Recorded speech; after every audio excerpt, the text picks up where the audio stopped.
have a son who is a type 1 diabetic. So before I get into the whole diabetes diagnosis, I wanted to talk a little bit about Hirschsprung's disease. Well, Michael is my son who's diabetic. He's 14. When he was 6 days old, he was diagnosed with Hirschsprung's disease. And with that, what it is typically it's a small section of your large intestine that has no ganglion cells. And what those cells do, they're basically sensor cells. So, your GI tract kind of works in a wave to push, food and waste through your system.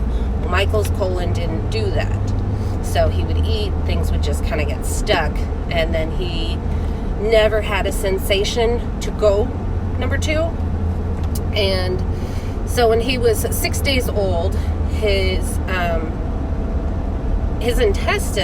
large intestine was so enlarged that I could actually see it protruding under his skin. And he was very lethargic. So I took him to the ER, and they did the x-ray and pretty much immediately told me that he would need surgery, and that surgery was going to be the only way to cure it. So 3 days in Mary Ridge Children's Hospital in Tacoma, and then he had his first surgery, which was to place an ileostomy bag, which is the same as a colostomy bag, only it's for the small intestine, not the large intestine. Small intestine is called the ileum. And we didn't realize until after he was in surgery for a couple hours longer than expected that he had to have the ileostomy bag, and that it was not a worst case scenario, but only 5% of people with Hirschsprung's disease have it to the extent that Michael had it.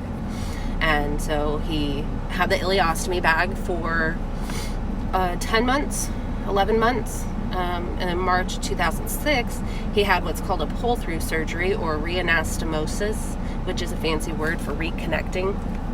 So where they pulled his small intestine straight down to the anus, and he's able to go normally. However, your colon is where most of the fluids in your body are absorbed. So not having a colon, he suffers, from dehydration frequently, illness, summertime activities, sports. It all kind of takes an extra toll on him because he gets dehydrated so fast, especially being sick. Any tummy bug or anything would pretty much land him in the ER for IV fluids, or, he's had numerous hospital stays, complications associated with the Hirschsprung's disease. So anyways, to the diagnosis of diabetes.